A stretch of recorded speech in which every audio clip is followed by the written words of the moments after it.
all are there in your summer outfit collection? Thank you so much. First of all, like I just wanted to tell you guys, like I know summer is a crazy season. I mean, अभी shoot करते करते like literally मेरा दिमाग पिघल गया है. But still, I love summer because you get to wear so many colors. You get to experiment with your shorts, white t-shirts, flowery prints. So today I shot 3 looks. I shot one very hot bikini. I shot this quad set. Like this is a beautiful green quad set. Like it's a shirt with a skirt, and I've teamed it with some white heels.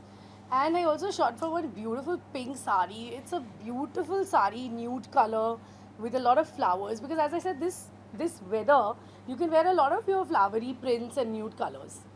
Usually, what do you prefer? क्या आपको ज़्यादा पसंद है summers के time में to carry as in fashion statement? Well आज shoot करके ही मुझे बहुत बड़ा सबक मिला है. इतनी गर्मी थी. सो आई हैव रियलाइज के seriously keep it light. I mean अभी जो मैंने पहना है ना, ये quad sets, shorts, skirts, dresses, just wear light materials. Like उसी में मैं खुश हूँ, and I think that goes great for summer. And I am somebody, I just love to live in sneakers, or I love to live in flats. और बाकी महिलाओं को क्या कुछ आप सुझाव देना चाहोगे समर के लिए because people are very choosy nowadays they feel like opening the wardrobe what should I wear especially for the summer. Well, as I just said, keep it light. Lighter colors are better. Obviously, black radiates a lot of heat. So keep it very light, like keep it like white color probably, nude pinks. Like even this is nice, a lime green. Because black color पहनोगे तो obviously और भी पिघल जाओगे. So I think there is a lot you can just remove from your wardrobe. Maybe just like denim shorts and a white shirt. A lot of things you can experiment. Rather than this, are you coming up with any of your projects? Well, I have done 2 projects last year, but I didn't speak much about it. It was an OTT. I had done a story called Kashmakash for MX Player, and I was also part of a show called Hiccups and Hookups opposite Pratik Babbar. And now also like Touchwood, there are a lot of offers coming from web, but I can't currently speak about anything. वापस साथ ही जानना चाहेंगे आपसे. It has been a very long time that you have been far from TV, which has been your one of the very strongest genres. What is the reason behind that? Well, yes, TV is the reason I'm here. TV is the reason what has made me today. This little name also that I have is because of TV. But actually, the thing is, by nature, I am somebody who is very futuristic and I love experimenting. मेरा last show था बहुमारी रजनीकांत. उसके बाद I don't know, मुझे तभी ही लगा था कि digitally चीज़ें अब बहुत स्ट्रॉन्ग जा रही है. So I had co-produced a show called showbiz with बाबीज. I had hosted a show, so I was doing everything more digitally. फिर influencing हुआ, which Touchwood is something I really love. It's like मैं अपनी personality दिखा सकती हूँ, like all these fashion shoots and all that I'm doing. It's all thanks to my influencing. But and secondly, yeah, to be very frank, TV से calls आते हैं, but not very satisfactory. Like I'm not very happy with the roles. Talking about ये TV पे जो आपकी वापसी कब तक हो सकती है, बिकॉज आपकी ऑडियंस बहुत बेसब्री से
दिए, तो जरा बताइए कि वो डॉन आप होने वाले हैं कि क्या होने वाला है, जरा कुछ। अब ये कैसे बता दूं? ये बताऊंगा तो फिल्म कैसे आप देखेंगे, क्योंकि यही तो सस्पेंस है जी। एक रात की कहानी है, अचानक से डॉन मर रहा है, अब उसकी जगह पे कौन बैठेगा, यही स्टोरी है।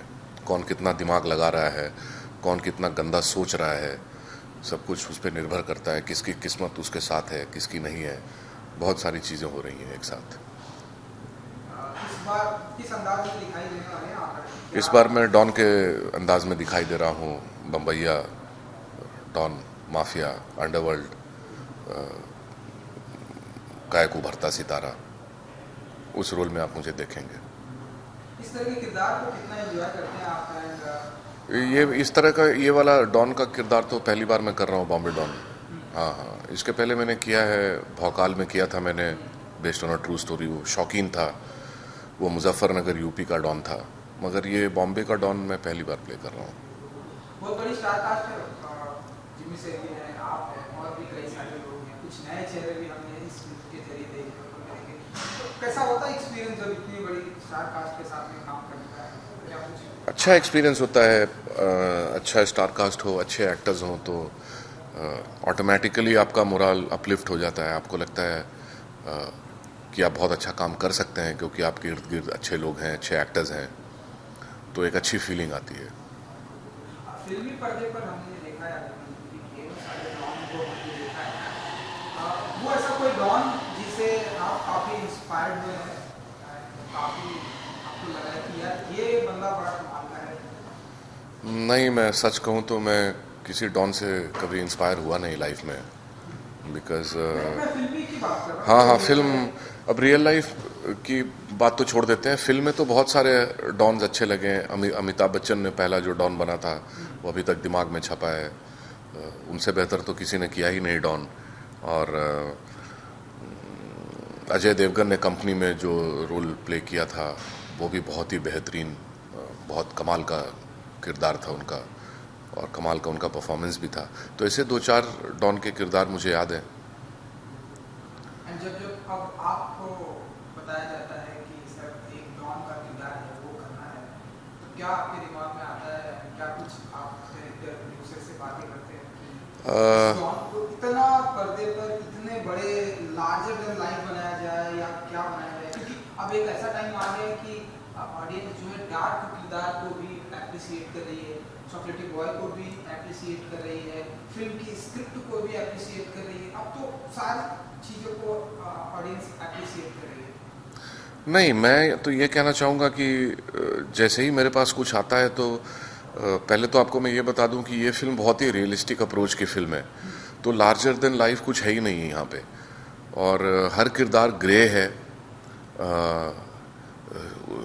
हर किसी का एक सेल्फिश मोटो है। तो मैं कहूँगा कि ये काफ़ी रियलिस्टिक अप्रोच के साथ फिल्म थी, तो मैंने कोई रेफरेंस या कुछ ऐसा यूज़ नहीं किया इस फिल्म के किरदार को प्ले करने के पहले। मैंने जब पढ़ा सब कुछ मुझे सीन में ही दिख रहा था, जिस तरह से सीन्स डिज़ाइन किए हुए थे, तो मुझे ज़रूरत नहीं पड़ी कि मैं कोई रेफरेंस को कंसल्ट करूं या कुछ देखूं या कुछ पढ़ूं। मेरे लिए काफ़ी था जो वहाँ पे हो रहा था, और एक रियल जोन में सब कुछ चल रहा था। तो ये फिल्म थोड़ी सी रियलिस्टिक अप्रोच के साथ बनी है। जब भी आपको बताया जाता है कि सर इस बार इस किरदार में आना है, तो कुछ वर्कशॉप करते हैं आप या नहीं। रोल तो आपका? जब मैं पढ़ लेता हूँ मुझे समझ में आ जाता है कि क्या करना है। सीन्स जो लिखे होते हैं, जो किरदार जो डिस्क्राइब किया होता है, उतना ही काफ़ी हो जाता है मेरे लिए। और फिर डायरेक्टर अपना फीडबैक देते हैं कि वो क्या चाहते हैं मुझसे, तो ये दो तीन चीज़ें मिला के मेरे लिए काफ़ी हो जाता है। अब टाइम देख रहे हैं हम, अभिमन्यु जी, बहुत चेंज हो गया है। OTT का जमाना आ गया है, बहुत सारी चीज़ें चेंजेस आ गई हैं। तो कैसे देखते हैं आप? ये हम देख रहे हैं बहुत ही दौर आ गया है। ये चेंजेस तो इनको कोई रोक नहीं सकता। चेंजेस जब होते हैं तो होते ही हैं। कोविड के टाइम पे लोगों को मौका मिला, घर बैठे बैठे लोगों ने पूरी दुनिया की मूवीज़ और वेब सीरीज़ देखना शुरू कर दिए। जिससे उनका टेस्ट डेवलप हो गया, तो अब वो अच्छी चीज़ें देखना चाहते हैं, थैंक गॉड। और उसके अलावा अच्छी चीज़ों को अप्रिशिएट कर पा रहे हैं। Content is the king now. Content अच्छा है तो लोग देखना पसंद कर रहे हैं, अच्छे एक्टर्स हैं तो लोग देखना पसंद कर रहे हैं। तो ये एक अच्छा दौर है, वेब सीरीज़ का दौर भी बहुत अच्छा है, बिकॉज सिनेमा में बहुत कम लोगों को बहुत कम किरदार होते हैं, हीरो हीरोइन और विलन के अलावा, जिनके पास मौका होता है अपना टैलेंट दिखाने का, बिकॉज उतना वक्त उनको उनके किरदार को दिया नहीं जाता। मगर यहाँ वेब सीरीज़ में वक्त का कोई तकाजा नहीं, वक्त की कोई कमी नहीं। 8 एपिसोड का 9 एपिसोड हो सकता है, अगर अच्छे परफॉर्मर्स हैं, अच्छे सीन्स हो रहे हैं, होल्ड कर रहे हैं, तो उस पर काम किया जा रहा है, जिससे छोटे से छोटे एक्टर को भी मौका मिल रहा है कि वो अपना टैलेंट दिखा सके, जो बहुत ही इनकरेजिंग बात है। तो ये सब मिला के मुझे ऐसा लगता है कि बहुत अच्छा दौर है ये। क्या हम ऐसा माने कि ये फिल्म भी मतलब चेस की तरह होगी, जैसे अभी भी? हाँ, चेस की तरह तो है ये, बिकॉज हर कोई अपनी चाल चल रहा है वहाँ पे। तो जो आपकी जो चाल होगी वो समझ में हमें स्टार्टिंग में ही आ जाएगी या फिल्म के आखिरी में जब वो क्लाइमेक्स में? वो आप देखेंगे तो समझ में आएगा कि कैसे चल रहा है, क्या हो रहा है, कौन चाल चल रहा है, कौन चाल चलवा रहा है। वो बहुत सारी चीज़ें हैं वहाँ पे। रियल लाइफ की मैं बात करूँगा। रियल लाइफ का एक सवाल ये है कि रिसेंटली हम देख रहे हैं कि हमारी सोसाइटी में जिस तरह से डॉन का सफाया किया जा रहा है, जिस तरह से डॉन को खत्म करने की चाल चली जा रही है, चाहे मैं पूरे इंडिया में बात करूँ या यूपी में हाल ही के दिनों में जो कुछ भी हुआ, कैसे देखते हैं आप? एंड आप क्या मानते हैं कि डॉन का सफाया पूरी तरह से हो जाना चाहिए या होगा, या फिर डॉन का सफाया तब तक नहीं होगा जब तक कि दुनिया चलती रहेगी?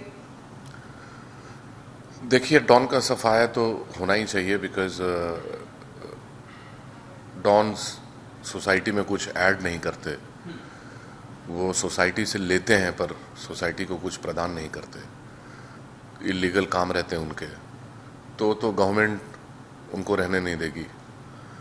फिर मुझे ये लगता है कि डॉन एक ऐसा तत्व है जो सदियों से चला आ रहा है, भले ही उसका नाम आज डॉन है, पहले कोई और काम करते थे। तो एक पैरेलल दुनिया क्रिएट करके चलते हैं क्रिमिनल्स, और उनकी दुनिया भी हमारी दुनिया के साथ पैरेलली चलती है। बहुत लेवल्स बड़े बड़े हो जाते हैं, कई बार लेवल इतने बड़े हो जाते हैं कि वो सरकार के साथ भी चलने लगते हैं।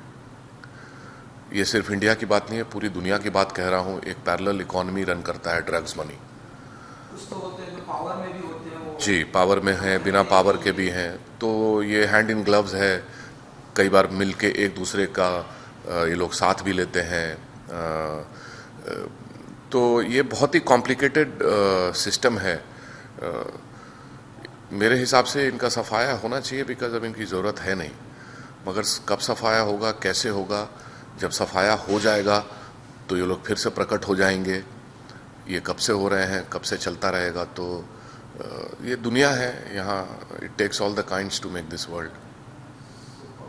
एंड सर, आखिरी सवाल ये कि 19 मई को सिनेमा में आने वाली है ये फिल्म, अपने फैंस को कुछ कहेंगे आप? जी हाँ, मैं फैंस को कहूँगा कि अपने नज़दीकी सिनेमा घरों में जाइए, अपने दोस्तों के साथ, परिवार के साथ इस फिल्म को देखिए। साफ़ सुथरी फिल्म है। बहुत समय के बाद आपको अंडरवर्ल्ड माफिया की एक अलग दुनिया दिखने को मिलेगी। बहुत बहुत धन्यवाद आपका। Thank you so much. Thank you.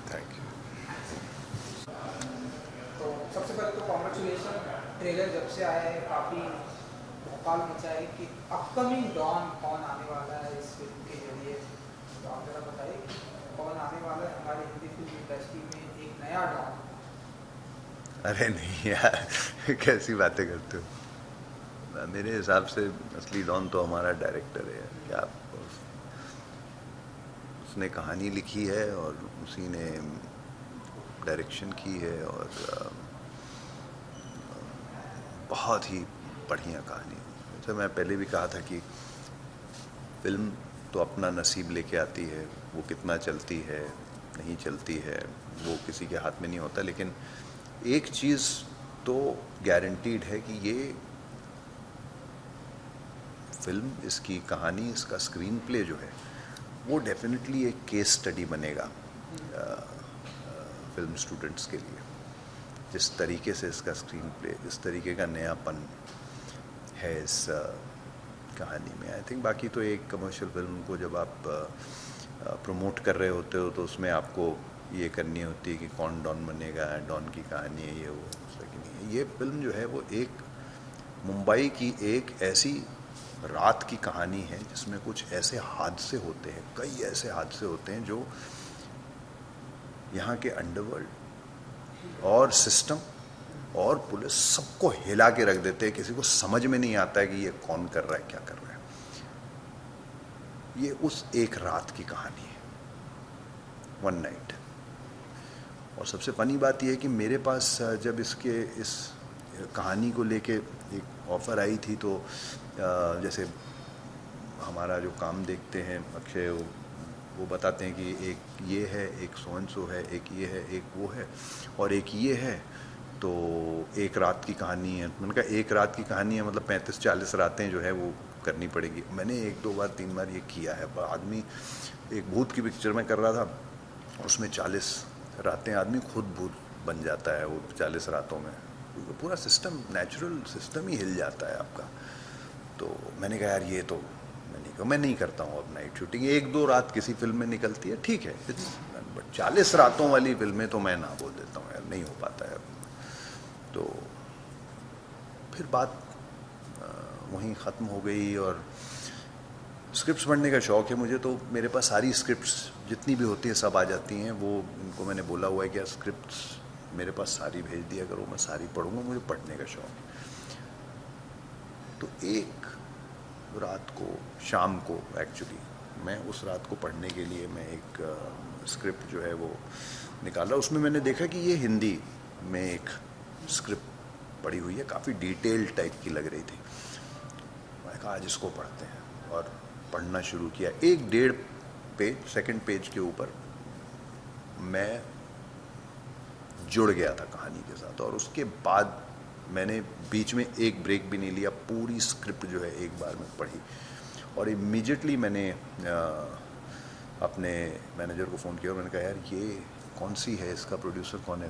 तो बोला ये तो कौन सी वाली की बात कर रहे हो आप? तो मैंने बोला ये इसका नाम ये है और ये हिंदी में है और ये बॉम्बे की शूट है ये। तो बोलता ये तो वो वाली लग रही है जो जिसको हमने नाम बोल दी थी 35-40 रात वाली। तो मैंने कहा यार इनको फ़ोन करो, इनसे पूछो अगर इन्होंने किसी और को कास्ट नहीं, को टाइम बीत गया था काफ़ी बीच में, नहीं किया है तो फिर करो। और अगर इन्होंने किसी और को भी कास्ट कर लिया उस रोल में तो इनको ये बोल दो कि कोई और किरदार छोटा मोटा हो मैं करूँगा और मैं मतलब I want to be a part of this film. So luckily हमारी किस्मत थी कि अगले दिन उन्होंने बोला कि नहीं, हमने उस रोल के लिए नहीं किसी को फाइनलाइज किया। और मैंने इमीडिएटली बोला, मैंने कहा भाई आप ये ऑन करो, मैं आई एम ऑन, आपको जैसा जितने भी नाइट्स चाहिए ले लो, but we will do this film because I wanted to be a part of this film.